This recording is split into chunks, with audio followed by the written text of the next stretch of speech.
Alright, तो बच्चों इस चैप्टर 11 में हम लोग पढ़ेंगे human I and the colourful world के बारे में। तो इसके अंदर क्विकली देख लेते हैं क्या क्या टॉपिक्स आएगा। इसके अंदर आएगा anatomy of eye, then we have power of accommodation, then defects of vision and their correction, then we have refraction through prism, dispersion through prism and atmospheric refraction and scattering of light. तो पहला topic इसके अंदर देखते हैं जो कि anatomy of आई है। ये जो सबसे बड़ा वाला पार्ट है ये है आई बॉल, जिसको हम लोग विट्रियस ह्यूमर बोलते हैं। और इसके पीछे इधर है आपका रेटिना जहां पे हमारा इमेज फॉर्म होता है। Then these are ciliary muscles, ये क्या करते हैं, ये जो आई लेंस है बीच में दिखाई दे रहा है इसका फोकल लेंथ को कम या ज्यादा करते हैं। और फिर उसके बाद ये क्रिस्टलाइन लेंस है। Then we have aqueous humour, ये जो आई लेंस के आगे जो ये वाला पार्ट है कॉर्निया से पहले, these are called aqueous humour.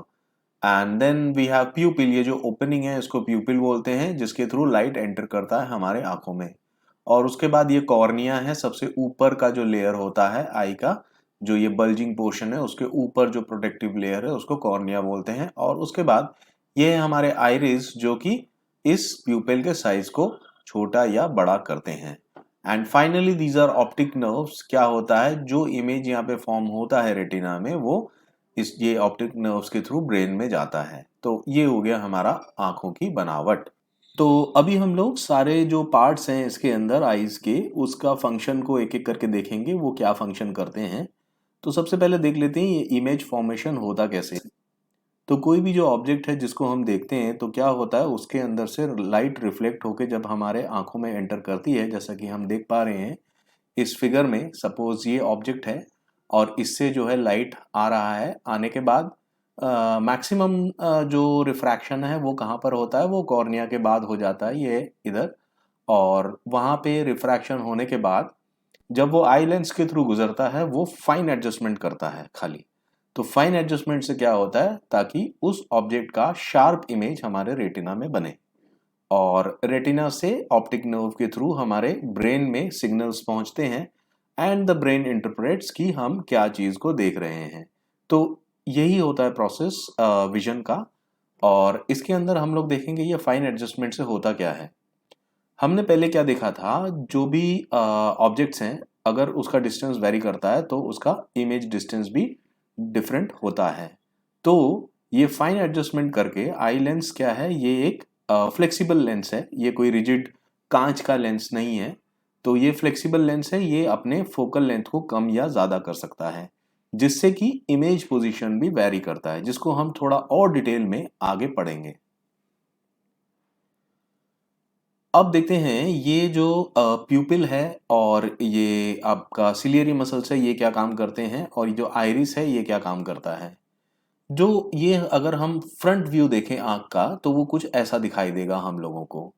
और ये जो पार्ट है, जो ये ग्रीनिश पार्ट दिखाई दे रहा है, ये क्या है, ये आपका आइरिस है, जो यहाँ से आपके लेंस के आगे तक आया हुआ है। आइरिस अगर छोटा हो जाएगा तो क्या होगा, वो इस प्यूपिल को, ये जो ओपनिंग है जहाँ जिसके थ्रू लाइट एंटर करता है हमारे आंखों में, तो उसको कम कर देगा, उस ओपनिंग को कम कर देगा, तो कम लाइट हमारे आंखों में आएगा। और जब ये फैल जाएगा तो ज्यादा लाइट हमारे आंखों में आएगा। तो ये होता है आइरिस का काम। तो इसको थोड़ा सा एक एनिमेशन के साथ आगे देखते हैं। सपोज ये फ्रंट व्यू है आईज का, और ये जो ओपनिंग है ब्लैक कलर का, इसके थ्रू, ये प्यूपिल है, इसके थ्रू लाइट एंटर करता है। तो ये क्या है कि आइरिस अगर छोटा हो जाए तो क्या होगा, वो प्यूपिल का साइज बड़ा हो जाएगा और ज्यादा लाइट हमारे आंखों में आएगा। तो ये बेसिकली क्या होता है, जहाँ पे लाइट कम है, अगर कोई अंधेरा रूम है या मूवी हॉल के अंदर जैसे हम एंटर करते हैं, तो क्या होता है, धीरे धीरे धीरे धीरे ये डायलेट हो जाता है। डायलेट होना मतलब बड़ा हो जाना। ये जो है ये डायलेशन का प्रोसेस है, मतलब ये बड़ा हो रहा है। बड़ा होने से क्या होगा, ये और ज्यादा लाइट हमारे आंखों में एंटर करने देगा। और जिससे क्या होगा, जो भी ऑब्जेक्ट्स हैं वहाँ पे डिम लाइट में जो भी ऑब्जेक्ट है उसको भी हम थोड़ा बहुत देख पाएंगे। अदरवाइज क्या होता है, अगर ये छोटा हो तो कम लाइट एंटर करेगा हमारे आंखों में। और अगर एम्बियंस में भी जो लाइट है वो कम है, डिम है, तो हमको वो फेंट ही दिखाई देगा।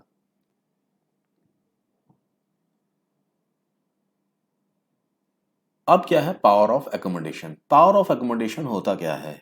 जैसे कि हम लोग पहले डिस्कस कर रहे थे और पहले भी हम लोग पढ़ चुके हैं लाइट वाले चैप्टर में। उसमें क्या होता है, अगर ऑब्जेक्ट के डिफरेंट डिस्टेंसेस होते हैं, अगर इन्फिनिटी में हो तो कहाँ बनेगा इमेज? इमेज बनेगा फोकस पे। अगर वो बियॉन्ड सी हो तो कहाँ बनेगा? फोकस और ये 2F के बीच में। तो इस तरीके से जैसे जैसे ऑब्जेक्ट पास आता है वैसे वैसे उसका इमेज भी दूर जाता है। लेकिन अगर हम कंसीडर करें ये आई बॉल जो है हमारा इतना बड़ा है और इमेज सारे यहीं बनने हैं, तो क्या होगा? How is it possible? जैसे अब चीजें तो कुछ पास भी होती हैं कुछ दूर भी होती हैं। जैसे अगर हम बुक को पढ़ रहे हैं या अपने लैपटॉप की स्क्रीन को देख रहे हैं तो वो पास है, और अगर दूर कोई ऑब्जेक्ट है या कोई पर्सन खड़ा है उसको अगर हम देखते हैं तो क्या है, तो उसके अंदर से जो रेज ऑफ लाइट आएंगी तो उसका इमेज कहीं और बनना चाहिए। लेकिन हमें तो ऑब्जेक्ट का जो इमेज है उसको रेटिना पे ही क्रिएट करना है। अगर रेटिना पे इमेज क्रिएट नहीं होगा, वो ब्लरी इमेज होगा। तो ये कैसे पॉसिबल होगा कि हर एक डिफरेंट डिफरेंट ऑब्जेक्ट्स के लिए हमारा इमेज डिस्टेंस सेम ही हो? तो उसको आगे देख लेते हैं। जैसा कि हमने ये डिस्कस किया था, ये जो आई लेंस है ये क्या है? ये फ्लेक्सिबल मटेरियल का बना हुआ है। This is a fibrous jelly like material. तो उससे क्या होगा? उससे ये जो आई लेंस है इसका थिकनेस कम या ज्यादा हो सकता है। जब वो थिन हो जाएगा तो ये जो कर्वेचर है वो क्या हो जाएगा? वो कम हो जाएगा, इसका कर्वेचर कम हो जाएगा। अगर ये थिन होता है कर्वेचर कम हो जाएगा, और कर्वेचर कम होने से क्या होगा? लाइट को जो है वो ज्यादा दूर जाके बेंड करेगा, मतलब ज्यादा दूर जाके मीट करेंगे, उस लाइट को कम बेंड करेगा। थिकनेस कम होने से क्या होगा? उसका फोकल लेंथ बड़ा हो जाएगा, और फोकल लेंथ बड़ा होने से क्या होगा? जो रेज ऑफ लाइट आ रही हैं वो दूर जाके मीट करेंगी। तो उससे हमको क्या फायदा होता है अभी देखते हैं। सपोज ये हमारा आई लेंस है, तो जब ये थिन है तो क्या है? थिन होने का मतलब क्या है? It is part of a bigger sphere. तो उस स्फेयर का रेडियस भी बड़ा है तो फोकल लेंथ भी बड़ा ही है। अगर हम इसको थिक कर देते हैं, कीपिंग द हाइट सेम, अगर हम इसको थिक कर देते हैं तो क्या है? It is the part of a smaller sphere, क्योंकि इसका ये कर्वेचर बढ़ गया है तो it is a part of a smaller sphere, तो इसका फोकल लेंथ भी छोटा है।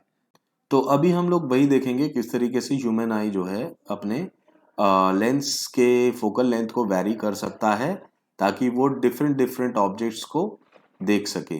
तो इस केस में हमने क्या है, ऑब्जेक्ट जो है उसको काफी दूर लिया हुआ है, और दूर रहने से क्या होगा? ऑब्जेक्ट काफी छोटा दिखाई देगा और उसमें से जो रेज निकल के आएंगी they will be close to each other और पैरेलल होंगी। तो ये हम देख पा रहे हैं जो ये क्लोज रेज हैं इसको ये आई लेंस क्या हो रहा है उस समय? थिन हो जा रहा है। थिन होने से क्या होगा? उसका पावर कम हो जाता है, फोकल लेंथ बढ़ जाता है, जिससे कि उसका जो बेंडिंग पावर है वो कम हो जाता है, मतलब उसको लेस एंगल से बेंड कर रहा है। उससे क्या है? ये दोनों मीट करेंगी कहाँ पे? जाके रेटिना पे, और वहीं पे इमेज बनेगा। अब अगर हम देख लेते हैं कोई अगर ऑब्जेक्ट पास है तब क्या होगा? जो ऑब्जेक्ट पास है उसमें से जो रेज आएंगी दे विल बी ब्रॉडर, और उसको ज्यादा एंगल से हमको रिफ्रैक्ट कराना पड़ेगा। ये जो सिलियरी मसल्स है ये आई लेंस के ऊपर एक्ट करेगा और उसके थिकनेस को बढ़ा देगा, और उससे क्या होगा? पावर बढ़ने से ये जो रेज हैं ये ज्यादा एंगल से बेंड होंगे, रिफ्रैक्ट होंगे, और वो रेटिना पे ही मीट करेंगे। ऑब्जेक्ट चाहे दूर हो या पास हो, आई लेंस अपने आप को एडजस्ट करेगा, एडजस्ट करके उसका जो इमेज है उसको रेटिना पर ही बनाएगा। So this is called power of accommodation. तो नियरेस्ट कितना हम पास तक देख सकते हैं? That is 25 centimetre from the eye. अगर हम एक बुक को 25 सेंटीमीटर दूर रखें अपने आंखों से तो हम उसको क्लियरली देख पाएंगे।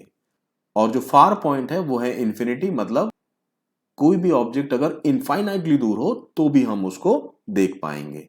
So far point is infinity and near point is 25 centimetre.